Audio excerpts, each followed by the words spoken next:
So a couple days ago, I saw that Colonel Antal came out with a new video. And if you don't know who Colonel John Antal is, I'm not surprised. His channel only has 209 subscribers. We are going to change that here today. Hopefully, I'm going to subscribe to him right now, and you will see why it is absolutely worthwhile if you are interested in anything to do with what's going on in regards to the future of warfare. And people who truly understand it, Colonel Antal is at the head of that. He's a Billy Mitchell in regards to air power. He's Lord Mayon when it comes to sea power. He is absolutely at the forefront of seeing the evolution of modern warfare. And when he comes out with a video, I pay close attention. I have been watching his videos for a considerable length of time. I first became acquainted with him with his 7 Seconds to Die video, which is about the Nagorno-Karabakh War, and he will point that out in this video. And without further ado, let's get started with Colonel Antal. So I'm going to talk today. I'm not going to give you a speech, and I'm not going to give you a presentation. I'm going to tell you a story. And this story is going to weave through a lot of different things that all of you are involved in. All of you are experts in your fields, and I've talked to many of you in the last 24 hours, and I'm impressed with your depth of knowledge and your understanding. What I do, I'm an integrator. I put things together so you can see how the big picture works and how that fits into the small picture. So let's see if this will work, and we'll move forward. That didn't work. Okay, let's try that. There we go. So I'm going to talk about how the drone is the machine gun of the 21st century. Now, what this means to you is you have to change your mindset. I think that's an incredible way of putting it. The drone is the machine gun of the 21st century. The machine gun, as he's going to point out, changed modern warfare. Absolutely changed it. And the drone is doing very much the same thing. Too many of us think of these systems as individual systems not connected, but we have to think of them a little differently. So this briefing is unclassified. Everything that I do here and all my presentations are open source. And by the way, I can give presentations to your teams if you contact me by MS Teams or in person, and none of this is classified. He has done many briefings, some of which are actually online, to units at the National Training Center, doing actual training at that time. He is clearly getting through to the Army brass. And when you hear everything he wants to talk about, you'll see why.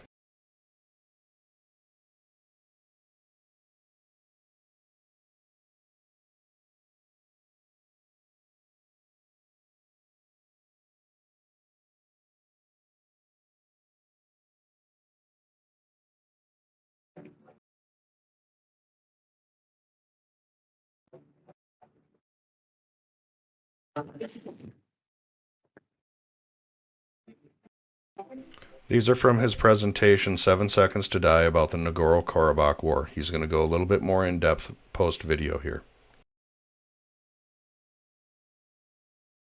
I recommend that video to every single person here. Please subscribe to his channel and watch his videos. He is on the cutting edge. So how many of you heard about the Second Nagorno-Karabakh War?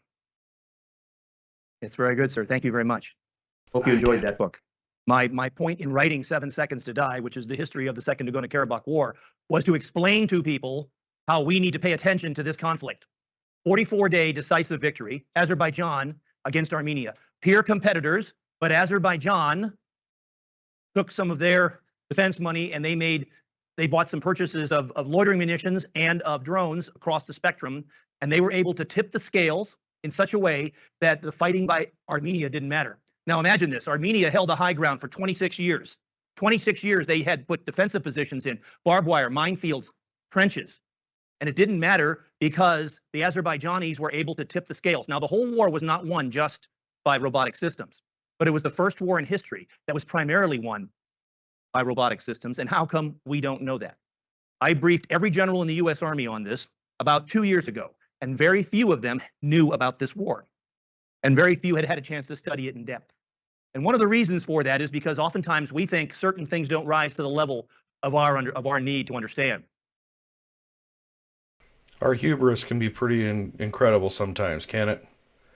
When you see cutting edge technology, when you see that technology being used by countries that are no larger than American states, it's only the hubris of an military industrial complex and a military that is used to fighting the last war that would think something like that. Cutting edge. We're learning now. Azerbaijan, Armenia, I mean, small fight, distant place, not important. Not so. Not so. And you saw there how Azerbaijan leveraged their robotic systems to win that war. In the first 48 hours, they completely destroyed the Armenian air defense system. And then they started to destroy from air defense. They started to destroy command and control, artillery, then tanks, then armored vehicles of all types, then wheeled vehicles, and then troops.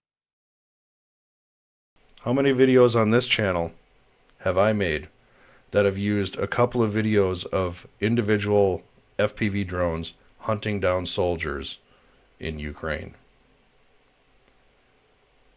It's changed warfare. By the middle, the war started on 27 September 2020. By the middle of October, they were hunting troops because they'd run out of targets.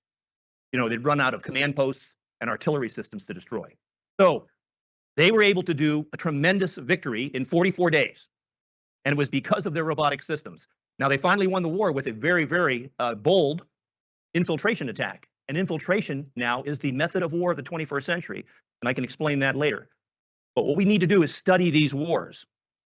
Now, one thing I forgot, the comment here by this Armenian soldier is the worst thing that you ever want to hear from your soldiers. There was nowhere to hide and no way to fight back. How demoralizing. How demoralizing for any soldier to say nowhere to hide, no way to fight back.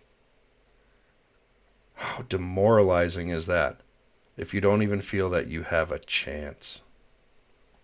They're in their trenches and they're afraid 24/7 about a drone coming down on them. And I have videos that show loitering munitions dropping in on them at night.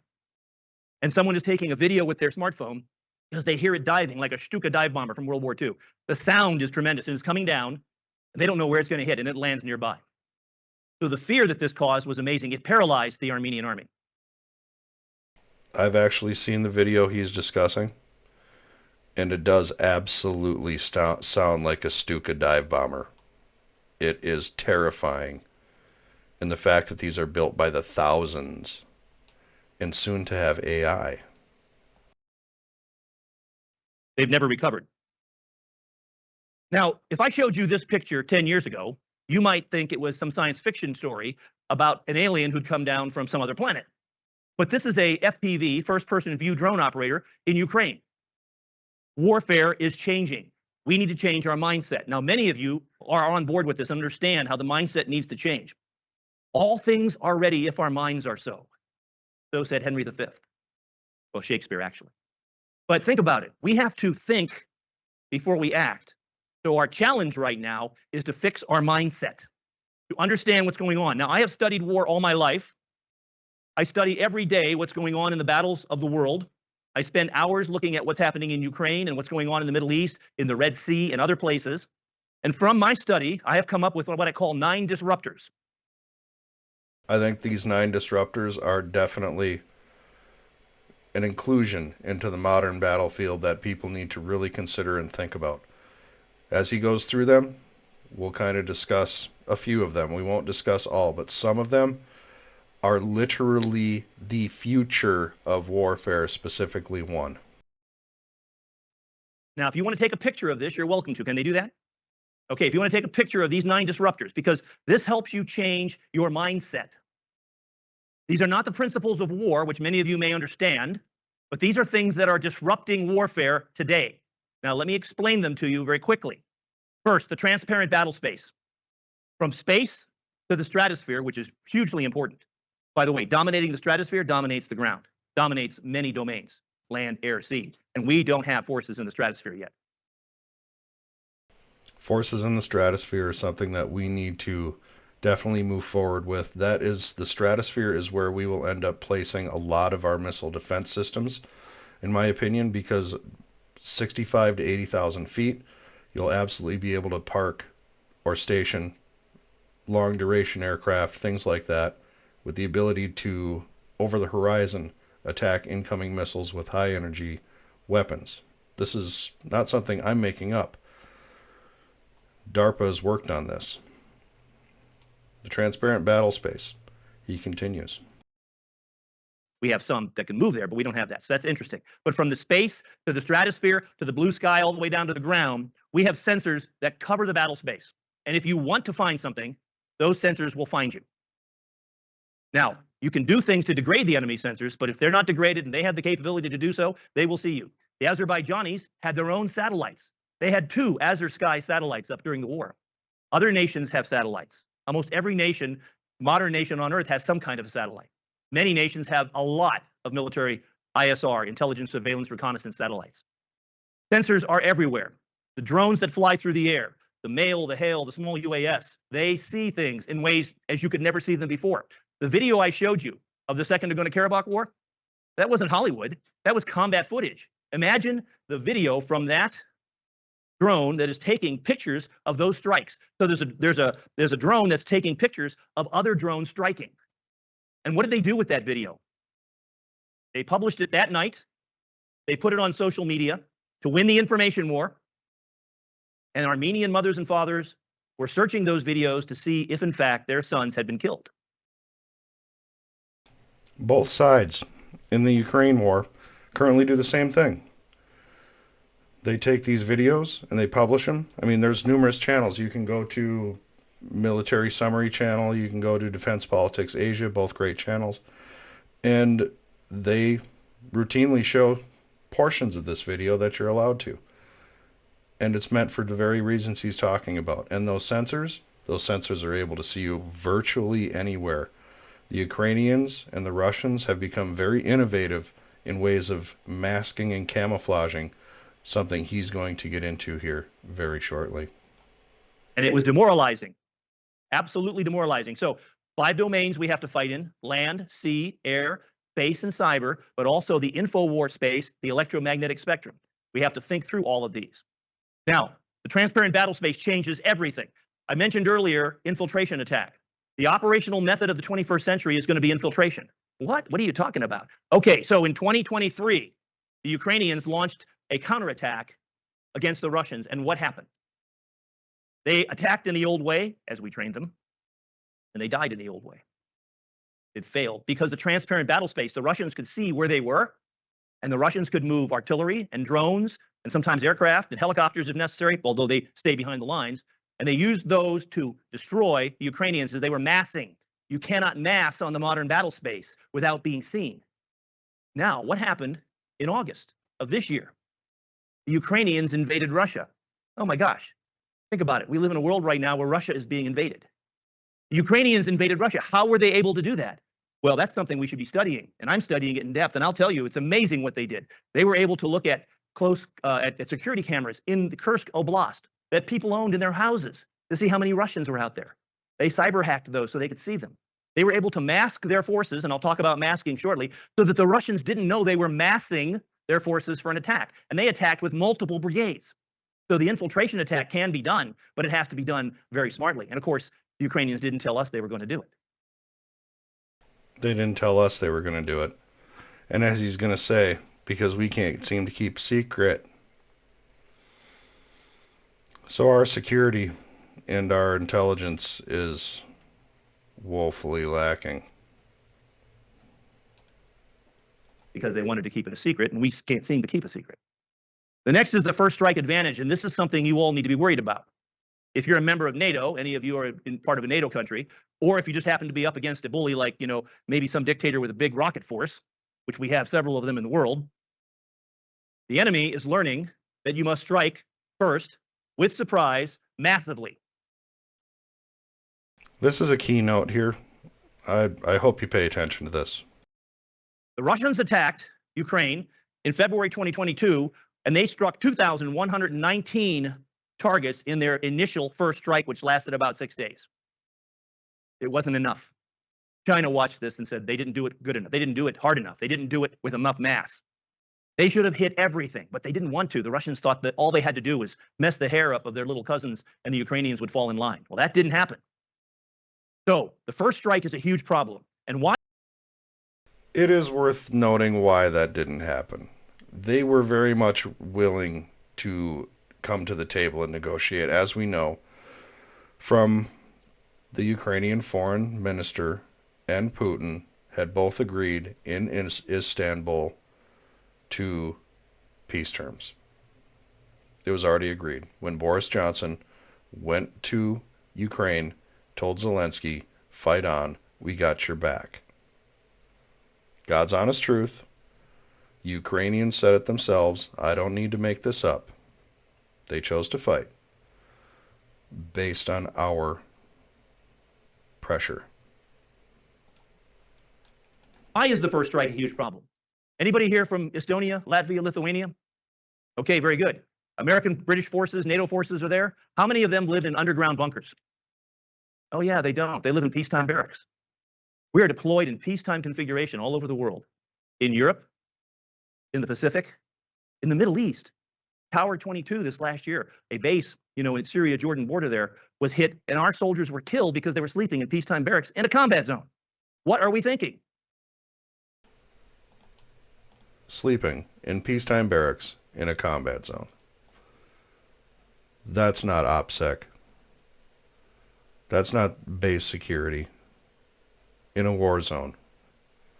As he's pointing out, we need to take far more protective measures for our soldiers. We need to start thinking that it's a 21st century war. We have to be much harder to kill. Our problem is that if the enemy decides to launch a first strike, they can do tremendous damage. How many of you here have ever been to South Korea? Very good. The United States forces in the Republic of Korea are located in 3 or 4 or 5 areas. And those areas are well known to everyone in peacetime configuration and under the ballistic missile threat of North Korea.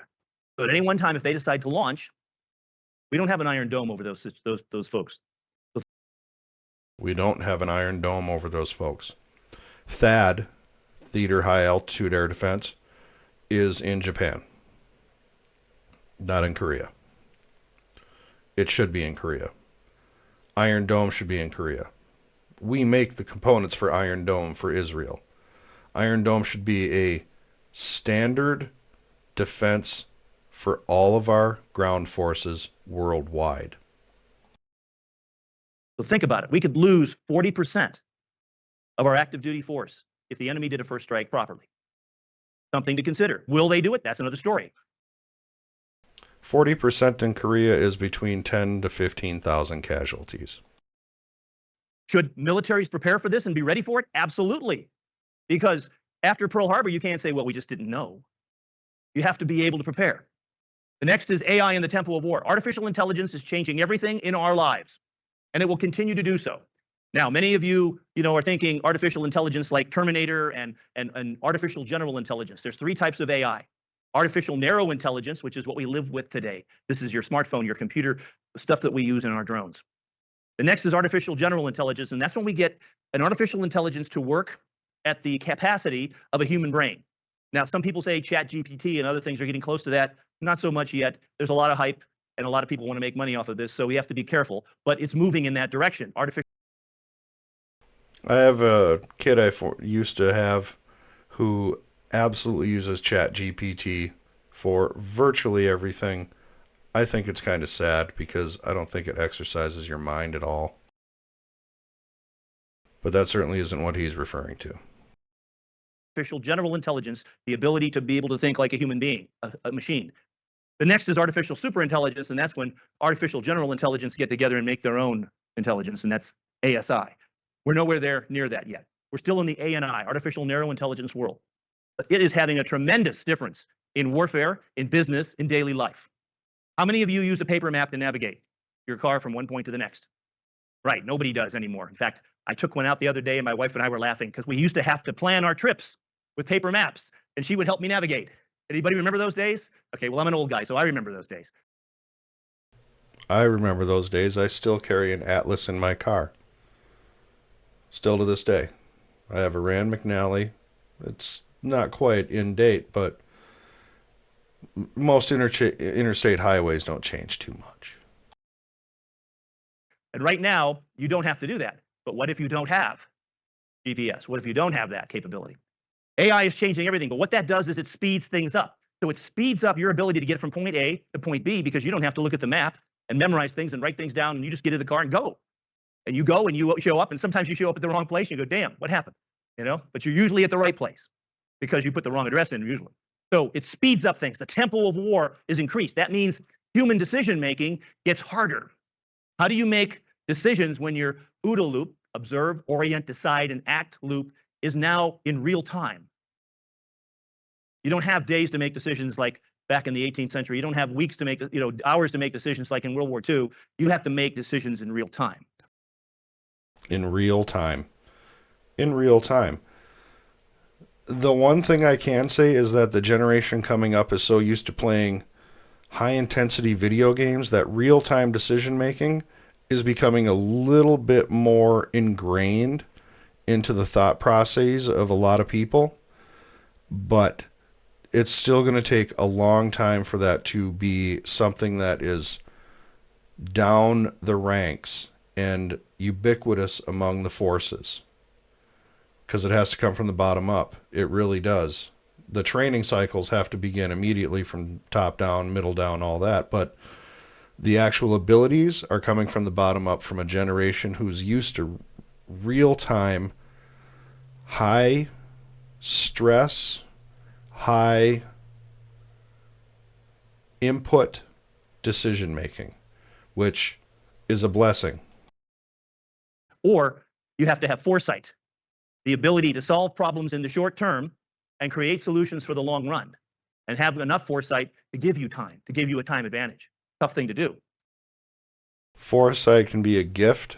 It can also be something that is trained. To be able to predict the enemy is not something that's easy to do, but to be able to predict the reactions of your people is something that you can absolutely train. Next is top attack. We used to worry about the frontal flank armor of our tank. The front of our tank had to be strong. Then they started to blow us up from the bottom. So we had to have a V-shaped hull, and we had to figure out how to stop them from blowing us up from the bottom. But now everything hits us from the top. And the top is the easiest way to destroy any armored vehicle, any command post, any artillery system. So top attack is very important. You know this, you saw this in the videos. Top attack is changing how we think. We now have to think differently. We have to look up more. We still have a problem with this with some of our leaders. We would have more thinking in this, if, for instance, if we had direct experience in the U.S. Army of being attacked by this, although we do when you think about Tower 22 and others, and we certainly can learn from Ukraine and from the Middle East.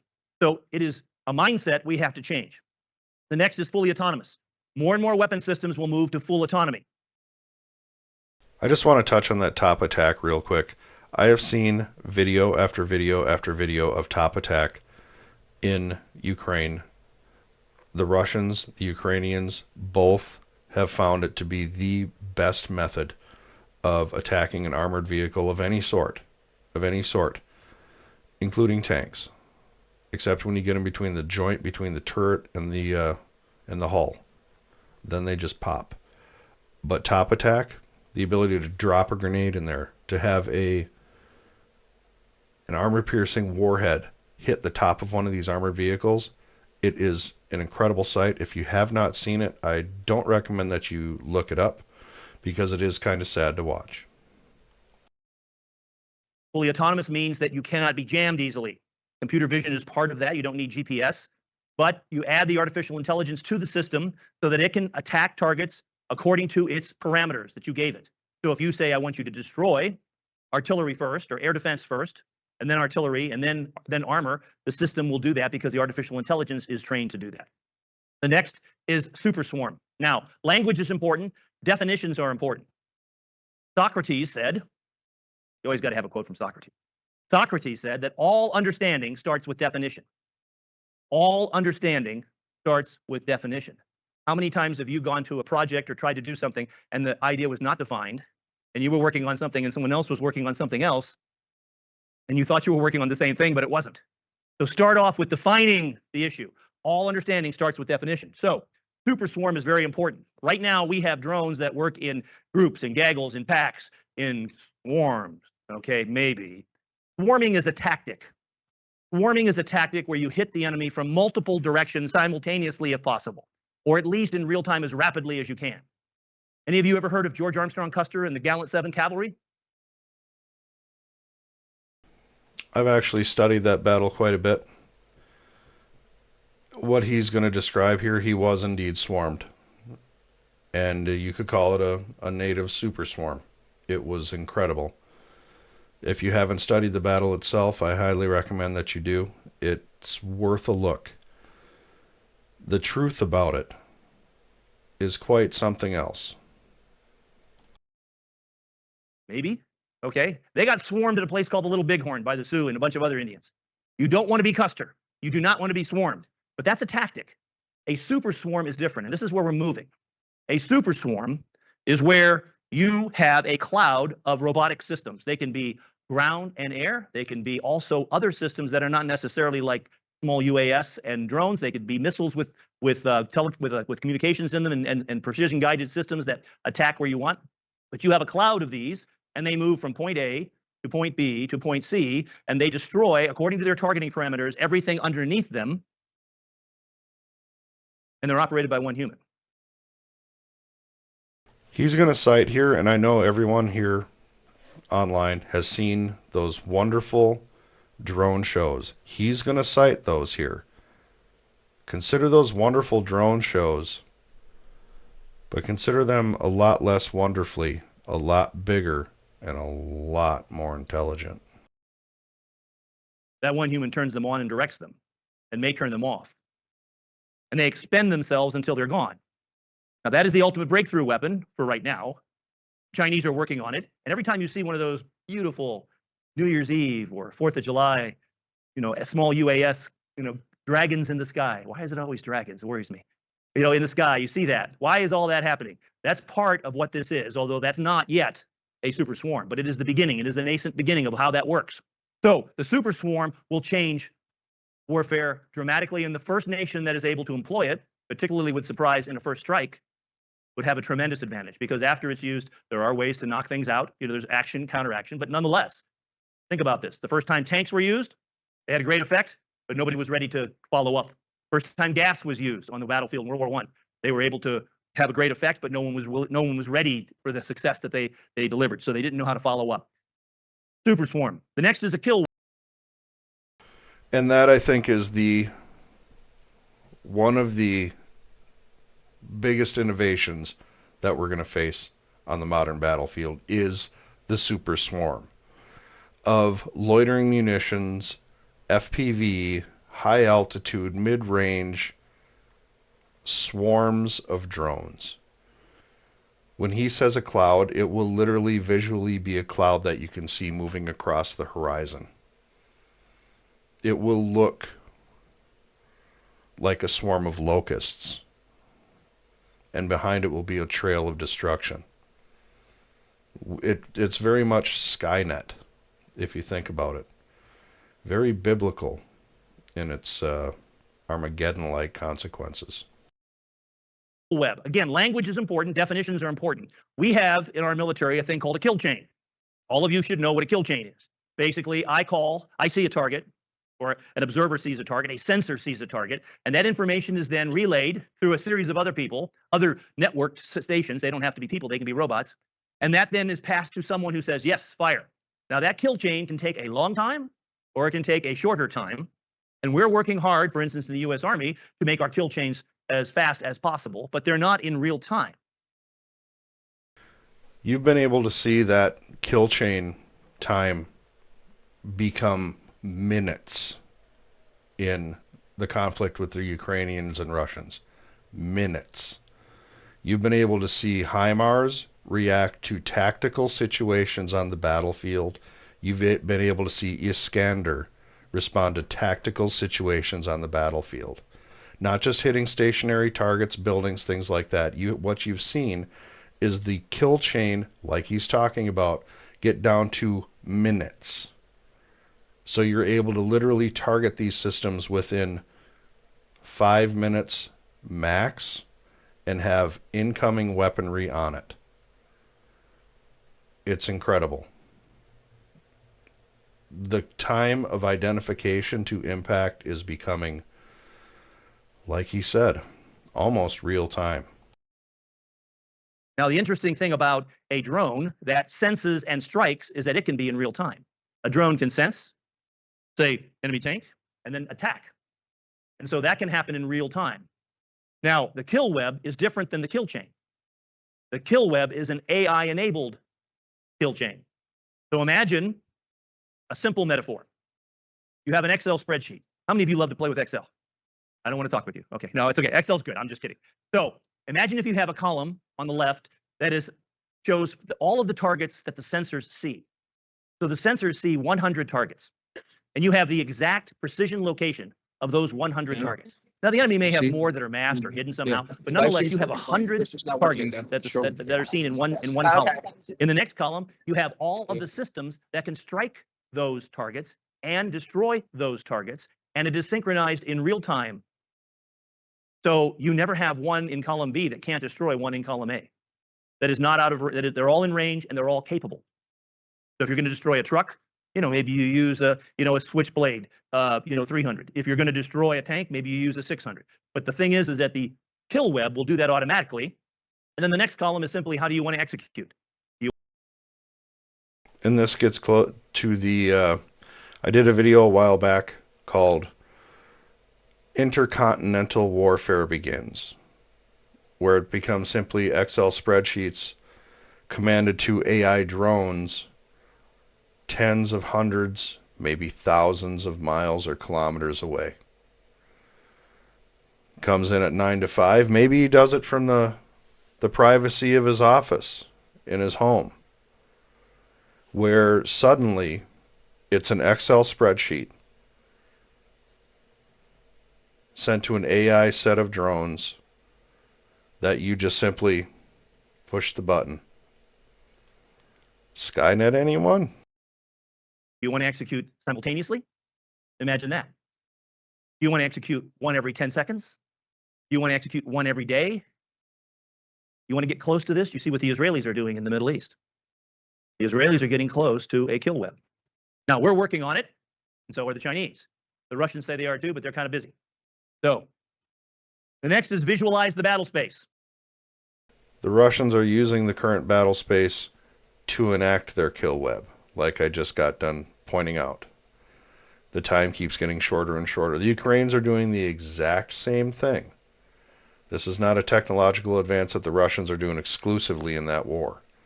The Ukrainians are some of the most innovative fighters I've ever seen. They are amazing. Unfortunately, they've been used, but that's my opinion. This is a huge problem. It is a problem for AV and other companies because you have to be able to put this in the mind of a commander's vision. How do we do that? Right now, we are at the transition from total digital to analog. When you go to a command post in the U.S. Army or the U.S. Marine Corps, you will see a bunch of digital systems, and then you'll see a paper map on a table, and sometimes they'll have pins stuck in it, just like Napoleon had. No kidding. I know, because I've been there. I go to the field with the Marines and the Army often, and I see this stuff, and I talk with them, and I talk with them about how to do command post structures and how to survive. So Call me old-fashioned, but I still like a tactile map. I just love being able to tactile touch it. I obviously can use a digital system. I'm not one of these Wunderkids, but I like a tactile map myself. our challenge right now is, how do you visualize in 5 domains plus the information war and the electromagnetic spectrum? How does a commander do that? And a commander at all echelons is not equipped right now and assisted to do that in real time. So this is a huge disruptor.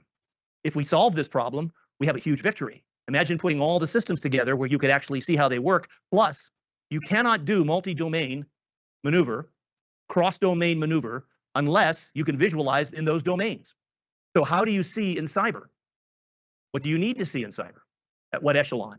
What do you see in space? And what echelon do you need to see it? It'd be really good to know, for instance, if you were a humble battalion commander. I commanded a tank battalion on the demilitarized zone in Korea.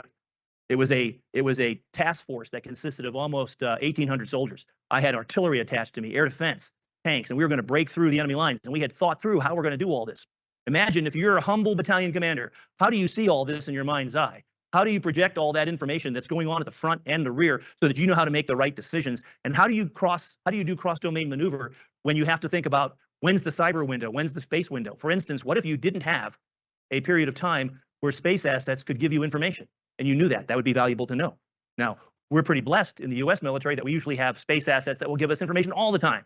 But what if they're taken out? So all of these things are important to understand, and being able to visualize the battle space is a huge problem. For instance, F-35 pilots have a helmet that puts all this information together. They don't have a bunch of screens. You go to a military headquarters today, how many of you have been to a ground land forces headquarters in the last year? Anybody? Okay, one guy back there. A lot of big screens, huh? Yeah, a lot of big screens. All that brain power together in one place, waiting to be killed. Yeah. So in his video, 7 Seconds to Die, he specifically points out that CPs are absolutely one of the #1 targets, and that American CPs, Western CPs, are too big, too sprawling. They make too much of an electromagnetic footprint. They make too much of a visual footprint. They lack air defenses, and they are an easy target. And he uses examples from the Nagorno-Karabakh War and in some of his further presentations from the Ukrainian War of strikes on Russian CPs. What he's talking about now is very, very important, and I just want to touch on one more thing, what he said previously, space assets. The Chinese are specifically designing weapon systems to engage our space assets. They have deployed their own GPS system. Space is the next domain of warfare. And it's a good thing that we have a space force that is thinking about these things, and I certainly hope they are. well, imagine if instead you had an F-35-like helmet for commanders, and they were able to put that information on a visual system, something like the Apple Pro or the HoloLens. This is not beyond our capacity. The next is decision dominance. You put all this together, all the things above, and you're able to develop an OODA loop, an observe, orient, decide, and act loop that can operate in near real time, and therefore your enemy will look as if they are standing still while you punch them 100 times. That's what we want. Now, we need to understand the threat challenges that the West faces. The Russians, the Chinese, the North Koreans, the Iranians. Our soldiers, sailors, airmen, Marines, and Guardians, Coast Guardsmen as well, need to study these, but so do you. And our Space Forcemen. I think it's behooving upon us that we start acknowledging that the Space Force is going to be just as important as any other branch of service, that they are recognized as such. Whether people think it's silly or not, it is going to be the next domain. I just did a video a few days ago about the 7th generation fighter. There's already people thinking about its capabilities. Those capabilities include the ability to transit into space and to perform combat using missiles and high energy weapons in space at hypersonic speeds. This would include the elimination of satellites, targets, other aircraft capable of doing the same thing, because if we're in a peer-to-peer world, and we are in a peer-to-peer world, ladies and gentlemen, China will very likely have the same capability. You see, if you don't know anything about them, the adversary, you don't know anything about your system, because you have to know what the adversary has. So it's important to study these. And I talk to American military leaders all the time. For instance, how many of you know what the standard artillery round is of the Chinese military, of the PLA, the People's Liberation Army? Anybody? Got a guess? Come on, be brave. This is your opportunity. So how many, raise your hand if you think it's 122, 122 millimeter. Anybody know what that is? Okay, that's our artillery piece, okay? What about a 152? This is where I raised my hand before I saw this. I thought it was 152. That's the standard Soviet, Russian, Chinese round back in the day. 152, everybody knew that, right? All right, very good. You think it's 152. You would be shocked to find out that it's 155. You know why? About 12 years ago, they decided to copy American rounds, and they could develop 155 faster with the information they were stealing from us. I'm sorry, that they were learning. That they were learning from us. In the same way that their J-35 looks eerily similar to the F-35. Weird. Okay. And so they decided to go 155, which is interesting because they can't interoperate with the Russian army the same way because the Russian army is 152. Now, that's a very small piece of information. Every U.S. military leader should know that. Just ask them that question the next time you're together with them. See if they know. We need to study these guys. And if we're not studying these guys, if you don't study the enemy, you don't know war. If you don't study the enemy, you don't know war. If you don't study the enemy, you're destined to lose against that enemy. You always assume that that enemy is as strong or more powerful than you are, and you are willing to learn. It's very important. Hubris kills. You are not preparing, and you make weapons of war and also weapons of peace. You make the weapons that will help us develop deterrence, but you can't deter an enemy unless you know what the enemy has. Are you studying these wars? These are 5 conflicts that you should know about. Those 5 conflicts are the most relevant conflicts of the last 30 years. The war in Iraq, the war in Afghanistan, might as well not even count. War has changed. War has changed. Every one of you should know about these. And the more you know about them, the better you'll be able to do your job. I know you're saying, wait a minute, I'm an engineer or I'm a marketing guy or whatever. I don't want to study history. Well, this is war, and this is why you need to know these things. The first is the Second Nagorno-Karabakh War in 2020. Again, 44-day decisive victory. You don't know about that war. You don't know how war has changed dramatically. When it happened, I started talking about it. I started briefing people on it, and they had never heard of it. They hadn't studied it. And to this day, many people have not studied it.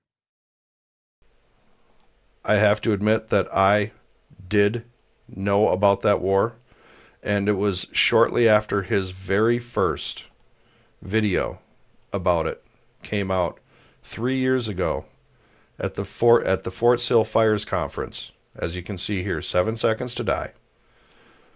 I heard about it a couple months after.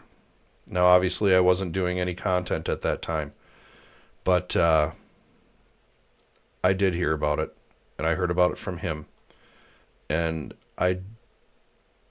the man is at the cutting edge. He is at the cutting edge. The next is the Israeli-Hamas war of 2021. No, not the war that's going on now. The one that happened for 11 days in 2021, where the Israelis were able to put together as near to a kill web as has ever been seen, and drove Hamas immediately to beg for a ceasefire. And since the situation was different, the ceasefire came about. Then you have the ongoing Russo-Ukrainian war, which has more lessons every day for us to learn from than you could imagine. We need to learn from this war and understand what's going on. If you wanted to give one word for how the Ukrainians are fighting, one word that describes the Ukrainian way of war, what would that word be? The word I used was determined. You could also come up with dogged, with incredible, awe-inspiring, heroic, but what he says is very relevant. Innovation. They innovate. They don't take 2 years to get a system out. They do something now. They have to fight today. Innovation. The next is the Middle East war that started October 7th last year and is still going on.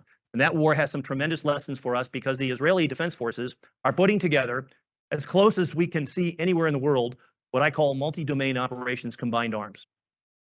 They are integrating drones and systems across the spectrum in a way that is diminishing their casualties and giving them greater lethality. Now, the Ukrainians are also learning how to do this. So both of these are vital to study. And then the Red Sea. What's going on in the Red Sea is ridiculous. We have. This channel has covered that in depth. There are multiple videos on this channel regarding the current, which appears to be over with the truce with the Hammies and the Hizzies, there appears to be no activity in the Red Sea. But that activity alone cost us, I believe the total was $500 million plus and counting.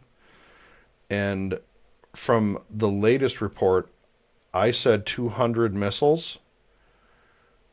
I'm seeing reports of up to 400 missiles now. What the Navy released was 80 SM-6 missiles at over $2 million apiece. 80 of them. Our yearly production right now is 150, to be boosted to 300 by 2028. But to use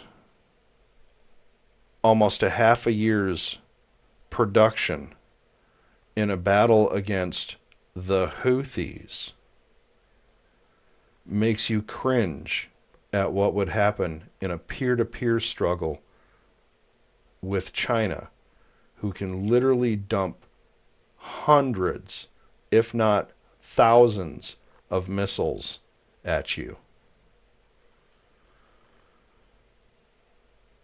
I think that is a lesson that needs to be learned, and learned quickly, that our industrial base is woefully lacking.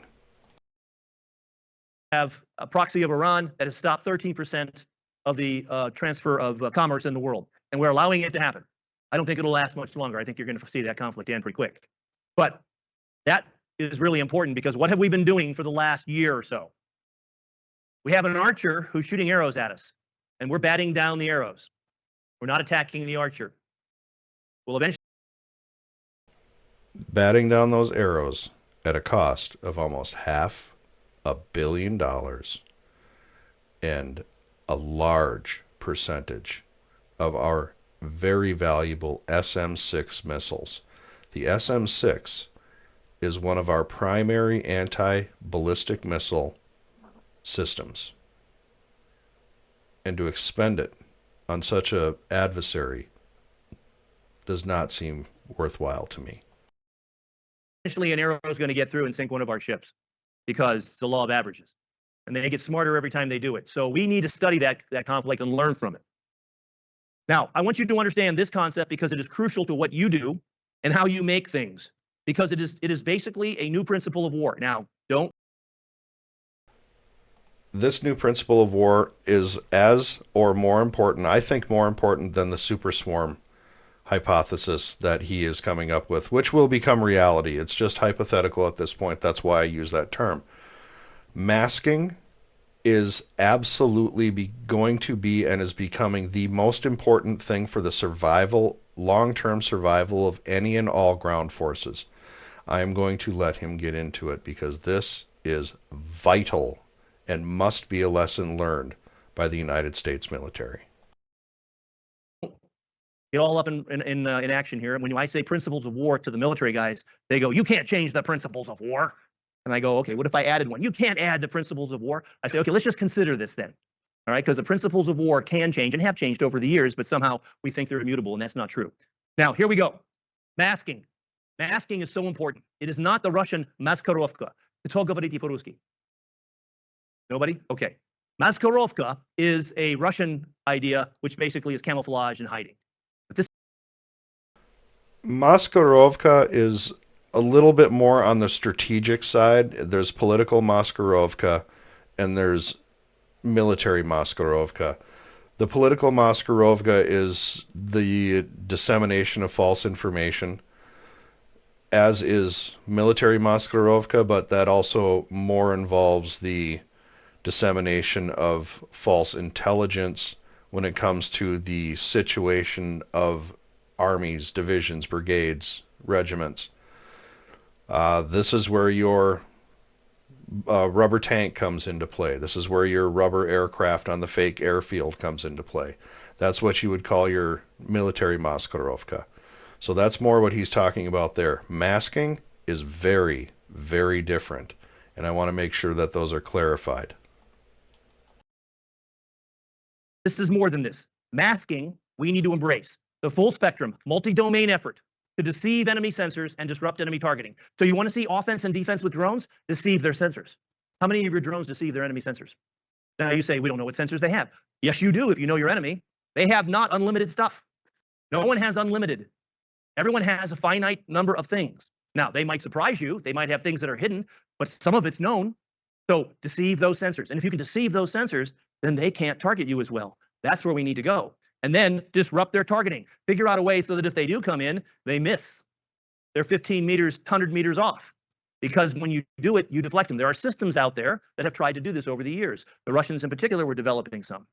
We need to think through this. There's a whole series of things that could happen. For instance, what if you could take an RFID tag like such thing that was passive and throw them all over the battle space, and a drone goes by with computer vision, goes, aha, look at that. That's an enemy gun. No, it's not. It's just a little thing. So there's a lot of ways to disrupt their targeting and deceive their sensors, but it's a mindset, and we need to change our thinking. We need to mask or we'll die, and we need to mask in these areas, in the optical, the thermal, the electronic, the acoustic, and the quantum. Yeah, no kidding. Now, let's start off with the first four. The optical. How do you mask in the optical spectrum? Anybody here? Yes, sir, you're right. Camouflage. Well said. Thank you. Okay, so you camouflage. So we ought to be the best in the world at camouflage. And by the way, we ought to camouflage our systems if we can, right? Why have a big, shiny silver bullet if you don't need a silver bullet? The next is thermal. How do we mask in the thermal spectrum? Yes, ma'am, you are exactly right. Well said. Good job. You blend into your background.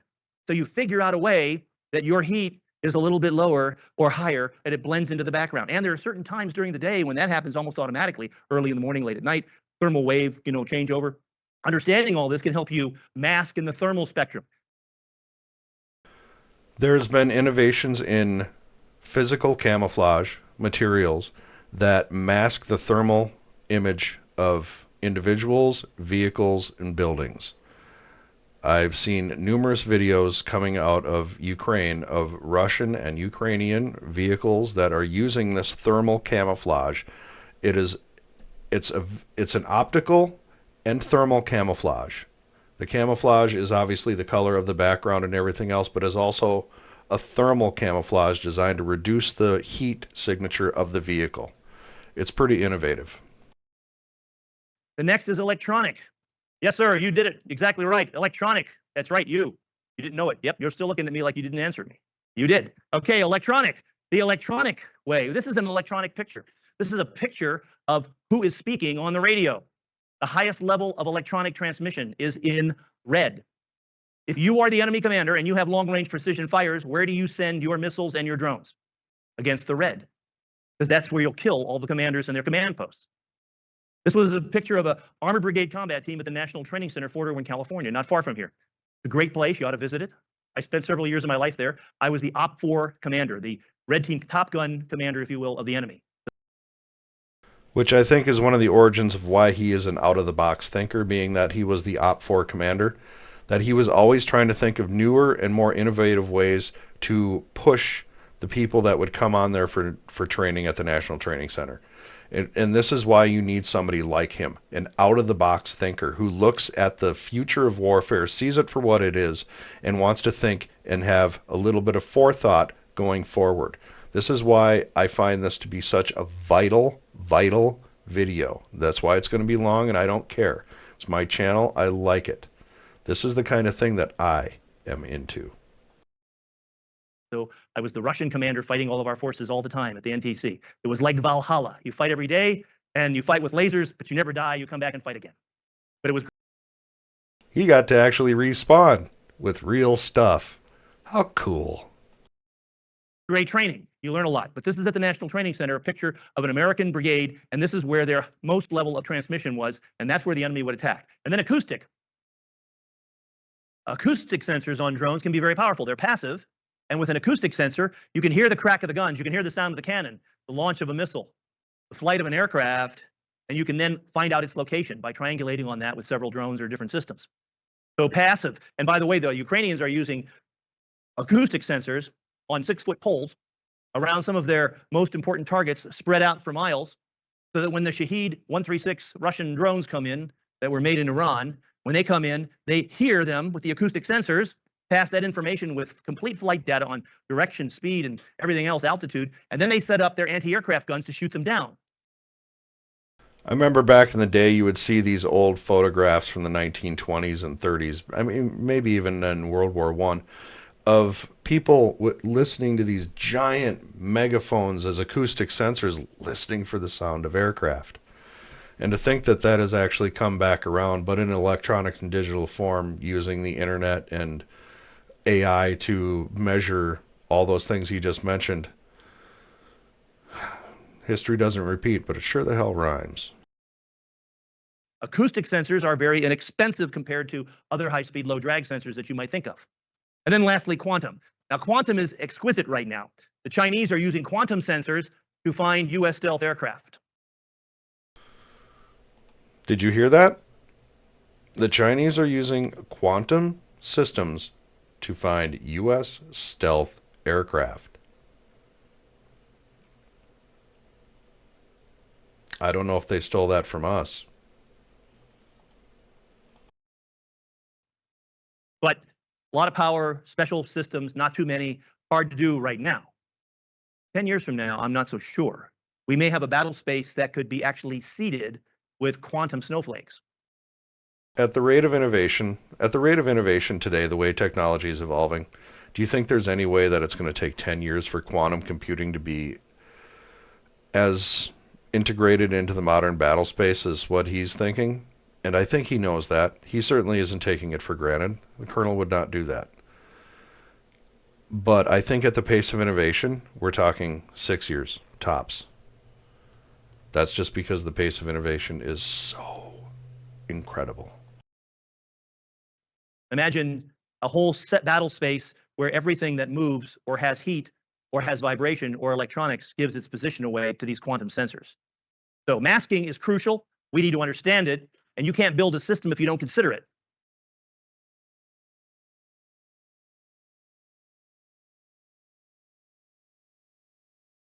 I have to mute this because he does play White Rabbit by Jefferson Airplane, which, great song. It's a hell of a copyright strike, too. But these are from Ukraine, obviously. There's so many videos from Ukraine. Now, and I'm going to just... Okay. On the BMP that's running away before the drone strikes, and he shoots the shotgun at the drone. He missed. The drone killed him. That's the last act of desperation. That was a first-person view drone, Ukrainian drone, that took him down. Also, he wasn't actually shooting a shotgun. That was an AK. But that said, I'm glad to see that the United States and military, Army, and Marine Corps have begun issuing shotguns again on the squad and platoon levels as a result of FPV drones. I think there needs to be a push in the U.S. military for squad level. I think everyone should have a shotgun. Everyone. They're cheap. $300 gets you a Mossberg 500, a box of ammo, and you've got yourself a defense against drones. Is it the best defense? No. Does it give you a morale boost because you can actually frickin' do something? Yeah. I think that there should be training on moving targets. I think drones should be coming straight at you. There should be all kinds of training in that regard. The Ukrainians are doing that now, as he is going to go into, because he is just that thorough. War is changing. We need to understand it. And we can look back at history to understand why it's changing and why it's important. During World War I, the British Army started the war with only 2 machine guns per regiment. 2. Per infantry battalion, per infantry battalion. And 1 gun was a spare, which means basically they had no idea what machine guns were when they started the war. Could you imagine today going to war without machine guns? In World War I, machine guns were a very, very critical weapon. And by 1916, things had changed dramatically. Red July 1916, the Battle of the Somme. This is a tremendously sad day. 60,000 casualties in one day. 27,000 dead. 27,000 dead. And then the rest casualties. Just imagine having to take care of all those casualties let alone recover the dead. And that was done by a precision weapon manned by a human called a machine gun. Now, mortars and other things and bombs and artillery were used, but most of the killing was by machine guns. Now we move forward to Red October 2024. The Russian army has lost 40,000, mostly to drones, in 1 month. That is Estonian intelligence estimates. There have been wild estimates to casualty figures on both sides of this war. Needless to say, it's in the hundreds and hundreds of thousands for both sides. Casualties are almost 1,300 a day. Now, that's not all dead, but that is a tremendous amount of casualties, and you can only sustain that so long. And this is mostly by drones. Think about that. The drone is the machine gun of the 21st century. Change our mindset.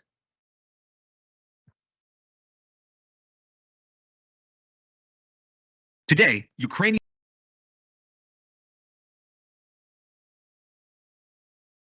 Just look at these videos. PV, or first-person view, attack drone to blow up a column of Russian armored vehicles. A video shared by the Defense Ministry on X, formerly Twitter, shows a Ukrainian drone blowing up 11 Russian armored columns, including 3 T-72 tanks, 7 armored fighting vehicles, and an infantry fighting vehicle. The Ministry of Defense stated, "Are FPV drones effective on a battlefield?" The warriors from the 72nd Mechanized Brigade, with the help of drones, turned a convoy of Russian tanks and IFVs into a scrap metal army.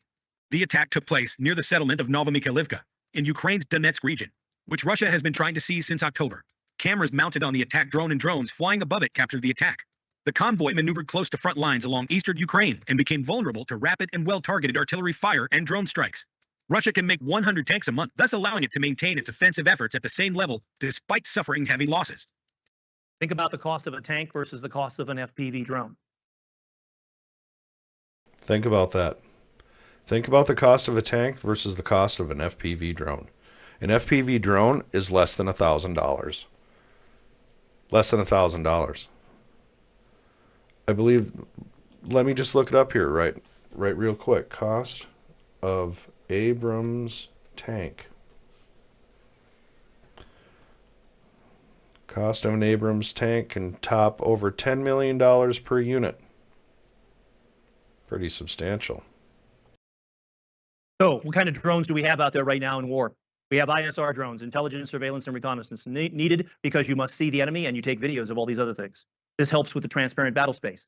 The next, you have bomber drones. These are drones that drop grenades on people, on positions. When a tank crew gets hit by a first-person view drone, particularly a Russian tank in Ukraine, what is the first thing if the Russian crew is still alive? What do? Exactly right. They abandon tank. They get out of that tank as fast as possible. Do you think they close the hatch when they leave? Now, when he says especially a Russian tank, it is important to note that the Ukrainians are also armed with mostly Russian tanks. So if it's a problem with Russian tanks, it's also a problem with Ukrainian non-Western tanks.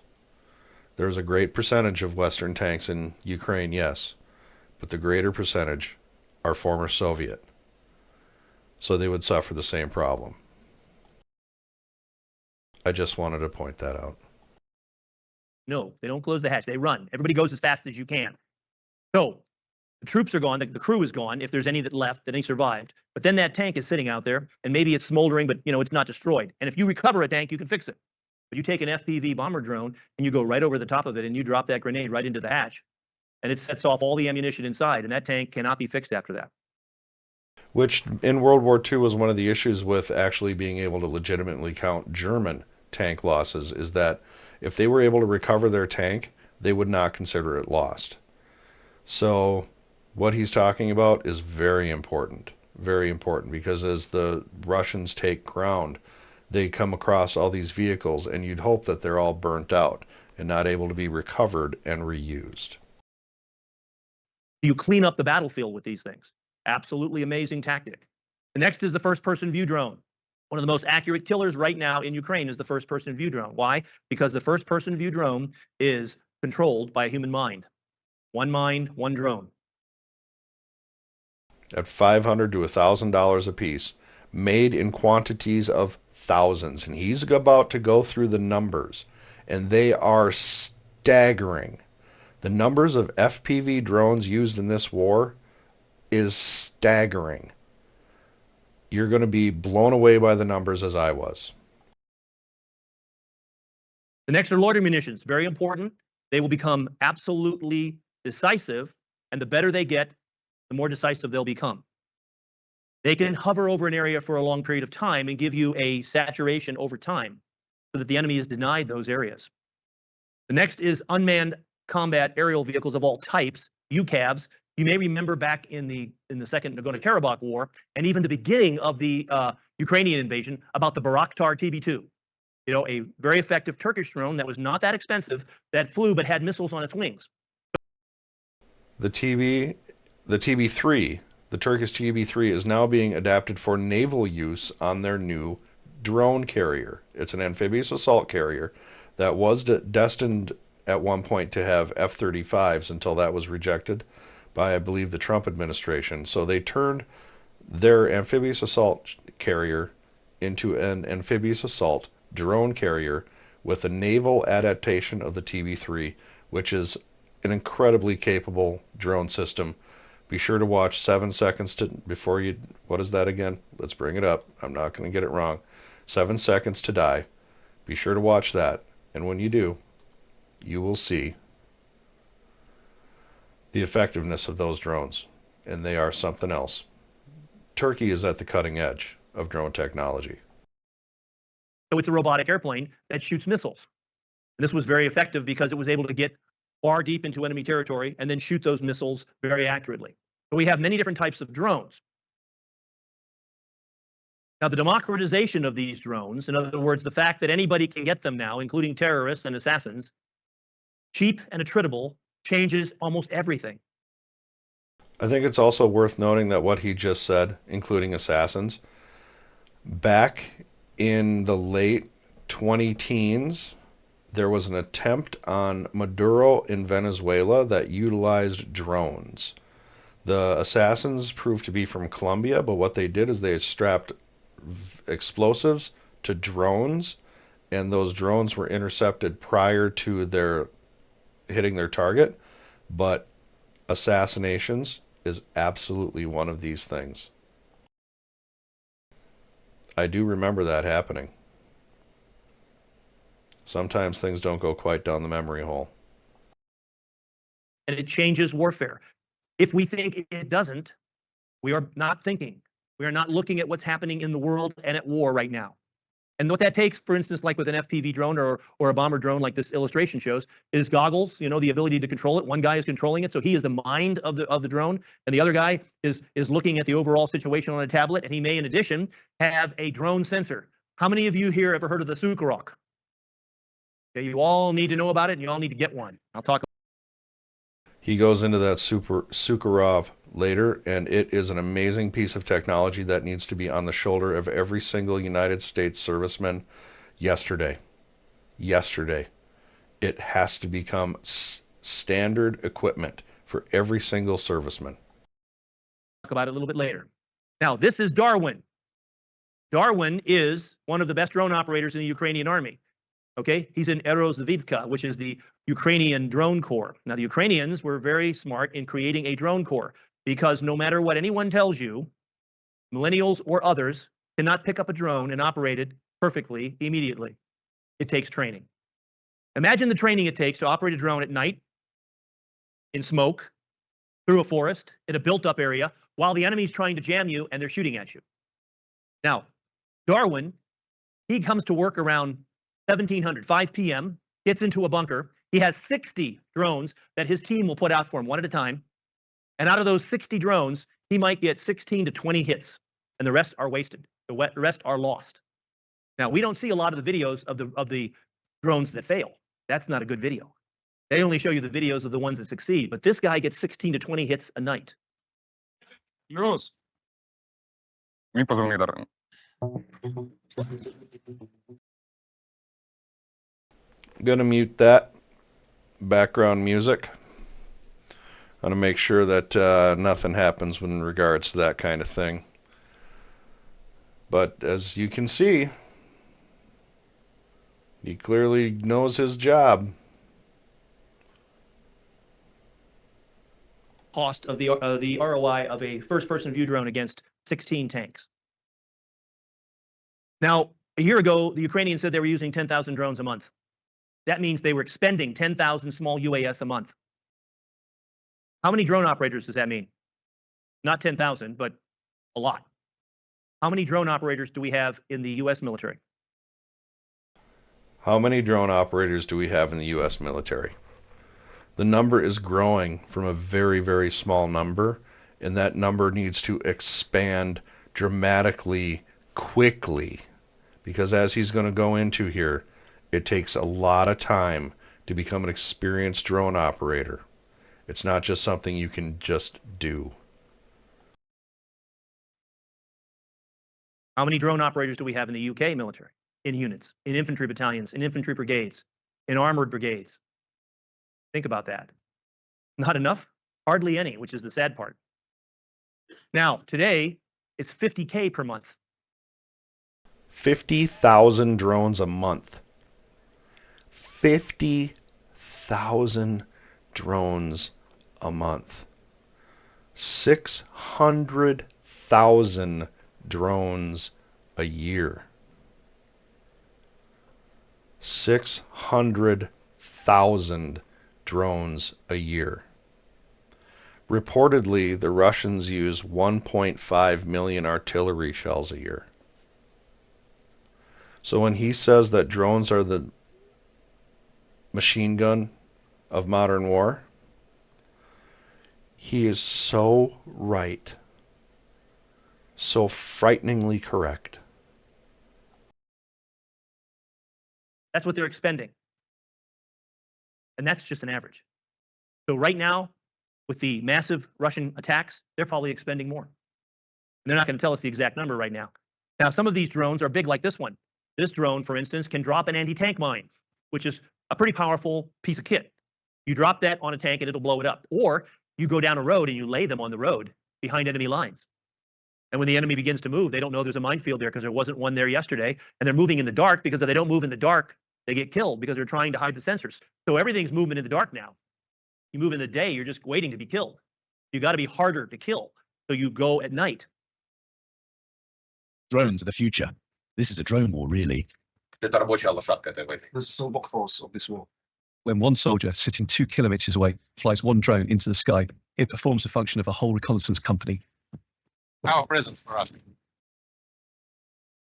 So for the U.S. military, this author, who wrote in a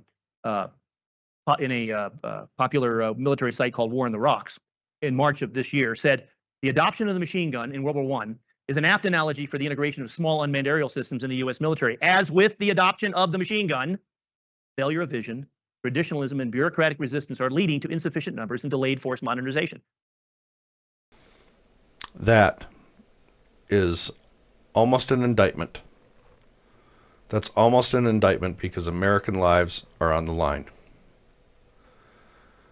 And our lack of innovation, the unwillingness to embrace the future and learn the lessons that are necessary, will cost American lives. And that needs to change quickly. Now, the leaders of our military will take umbrage with this and say, we're doing all sorts of things, and look what we're doing here, and look what we're doing here. And my question to them is always, what do we have to fight the war tomorrow? Don't talk to me about 2030 and 2040. What do we have to fight tomorrow? And you need to ask the same thing from your countries. What do you have to fight tomorrow if you had to? How many drone operators are trained? Do you have a drone supply line? Do you have people trained? Are we going to do this as a piece of equipment? You know, like just a piece of ammunition? And if so, do you really think they're going to maximize the capability of that drone because you put it in their hands and they have an hour to play with it? Drive.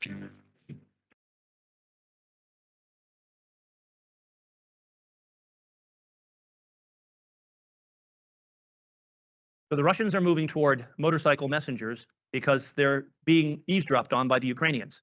And if you want to pass out information for a secret operation, you can do it by messenger. But the drones can take down motorcyclists. That's how accurate and fast they are.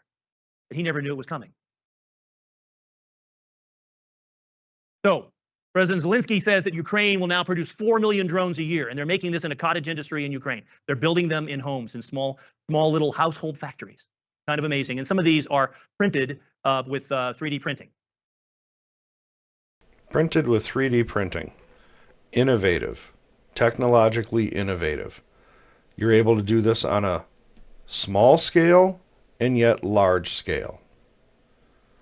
The scattering of the industry sounds very similar to the end of World War II, when the Luftwaffe in 1944 built more aircraft than they had at any other point in the war, and they had done so by scattering their production facilities everywhere.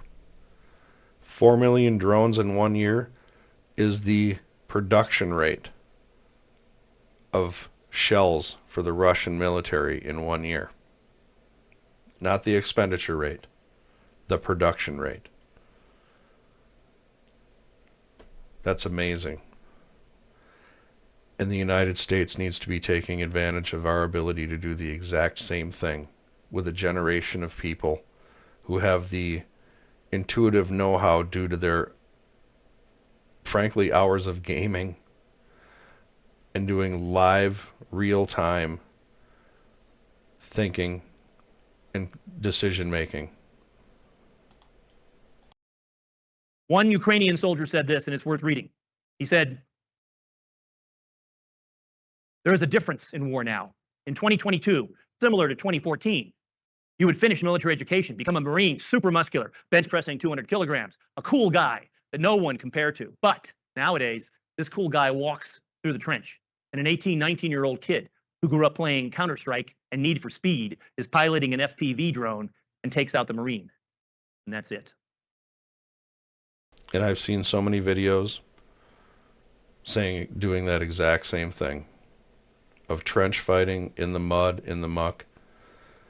I've seen videos of soldiers braining each other, all to come to an end by a drone come flying in and take them all out. War has changed. War is changing. We need to change our mindset. You need to read this. This 25-year-old Timothy Orel was given the Hero of Ukraine Award just recently. He has killed 434 Russian soldiers. 346 were wounded. 42 tanks. 44 BMPs, those are infantry fighting vehicles. 10 MTLBs, those are APCs. And 28 BTR APCs. One guy with first-person view drones. If we had an Apache crew that did this, they would be making movies about them. Think about the ROI here. This guy has a tremendous effect on the battle space. He is a trained killer. And He needs to be brought over to the United States, and he needs to be one of the head trainers for our FPV program. He has to be. Our troops need to utilize that kind of experience. Just as we did with the training cycles in World War II when we'd have ace combat fighter pilots, we would utilize their skill, bring them home to train the next crop of fighter pilots before we let them go back out into combat. He needs to be on a training cycle here. And it took a lot of training to get him to be able to do this effectively. War is changing dramatically. So drones are the machine gun of the 21st century. They claim the tactical high ground. Just as high ground is always important, now you have the high ground that is in the air. And they also act as aerial cavalry, reconnaissance, and also being able to do delaying actions and attack, and flying artillery. They hold the power to decide between survival and annihilation in the modern battlefield.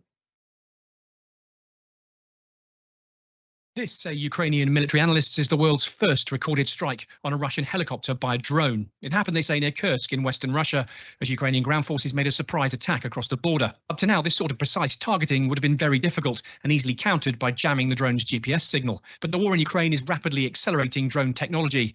Artificial intelligence, AI, is about to revolutionize how UAVs operate, with the aircraft themselves seeing the battlefield below, navigating their own route, and even visually acquiring particular targets. I have also seen multiple videos now of drone on drone aerial combat. I have seen drone on drone aerial combat involving kamikaze drones striking other drones. I have seen drones with weapon systems attached to them, specifically a 7.62 millimeter machine gun, attacking another drone. Skynet anybody? So you saw in that picture, one of the soldiers of that team had a Sukarok.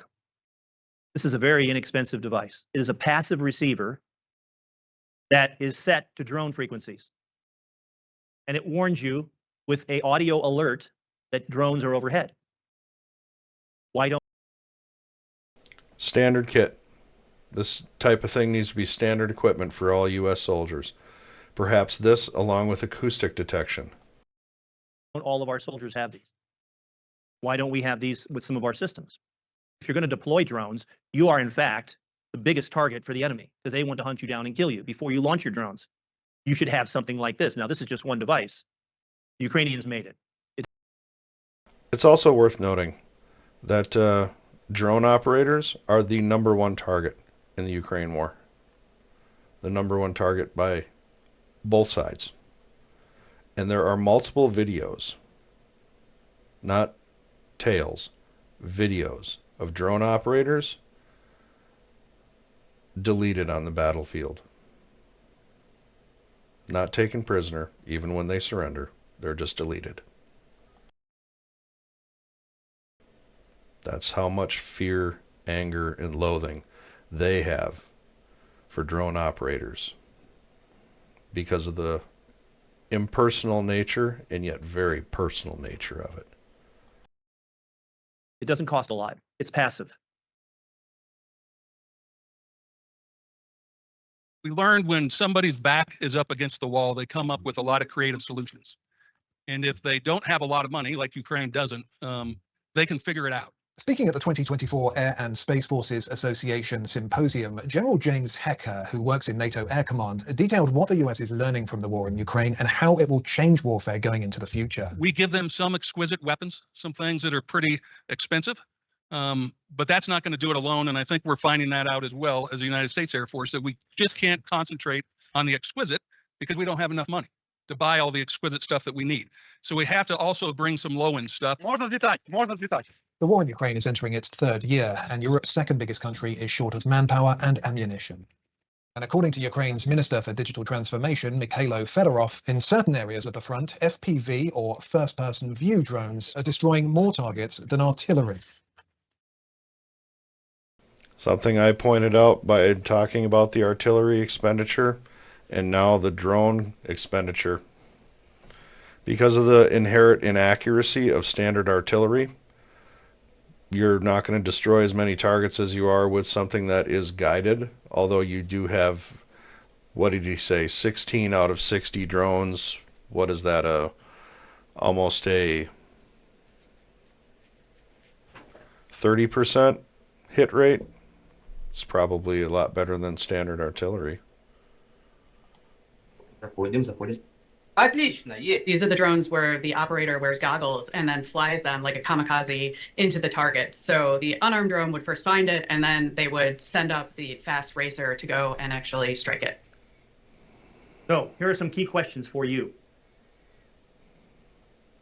What are we learning from recent wars? More importantly, what are you learning from recent wars? Are you studying them? If you're not, think about it. If you're going to make an iPhone, if you're going to make a smartphone, you're studying the market. So studying the market is very important.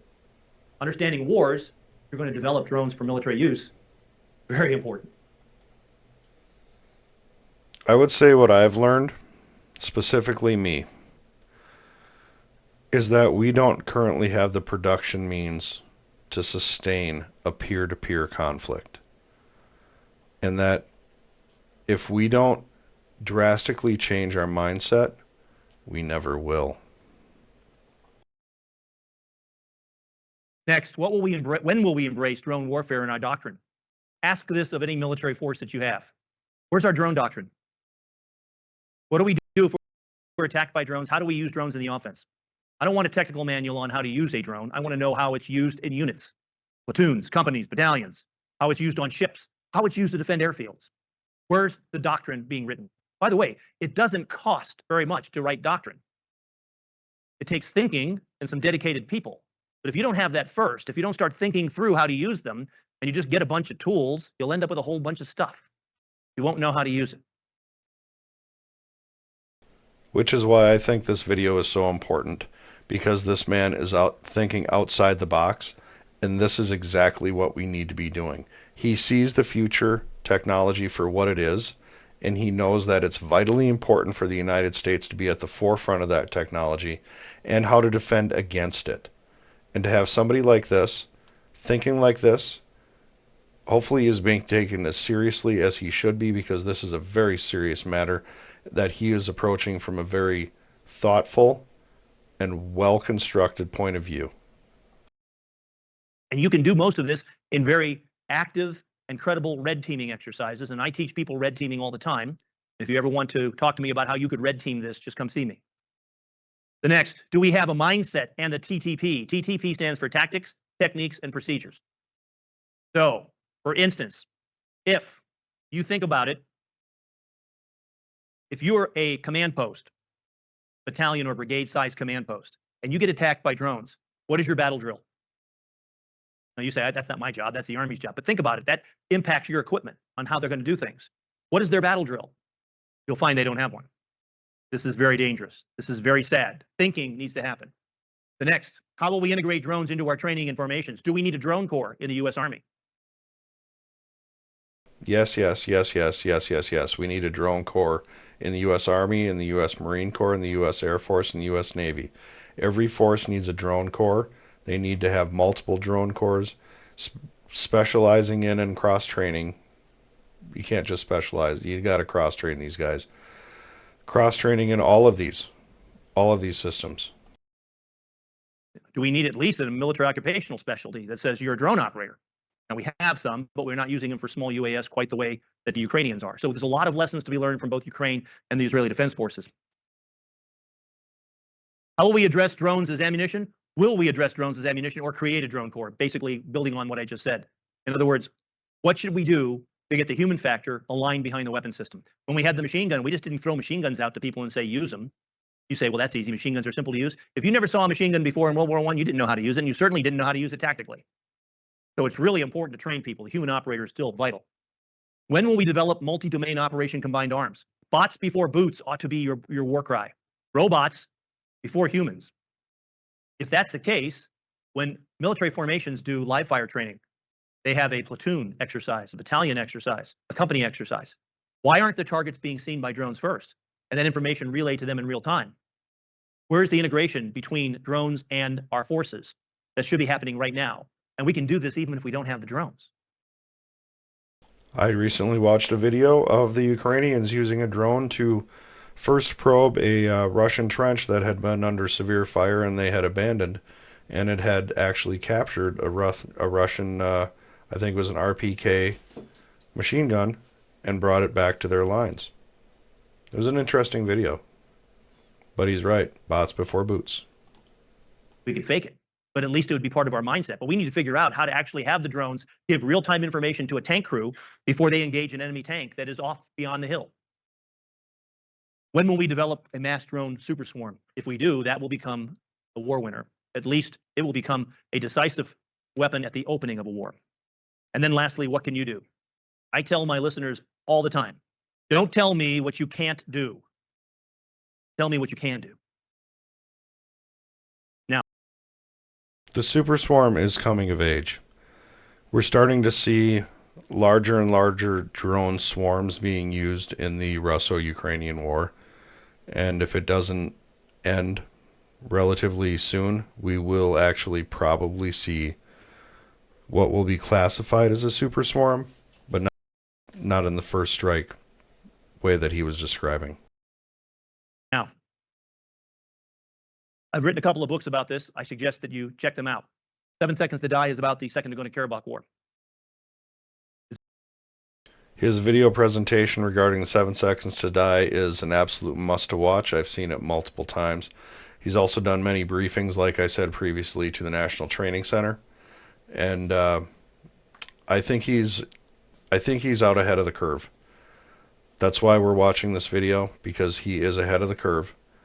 He sees the technology, he sees the uses of it, and he sees that we are lacking in it, and that we need to change that because American lives are counting on it. It's about the only book written about the Second Nagorno-Karabakh War. The next is the next war, which I have a copy over here for. How many of you here read 10 books a year? Okay, raise your hand. You do? Sir, I'm going to give you this book signed. There you go. Oh, well, thank you. Very good. So my suggestion is you read to lead. If you're not reading, why not? Here's some articles you can get off the internet. All you have to do is put my name in and these titles: 10 Rules of Masking, 21 Command Post Maxims. It'll give you a tactical sort of operational view of what some of the challenges are. Download them for free. Put in my name, Antal, A-N-T-A-L, and these titles, and you'll get them. Also, I'm considered in the Army a mad scientist. No kidding.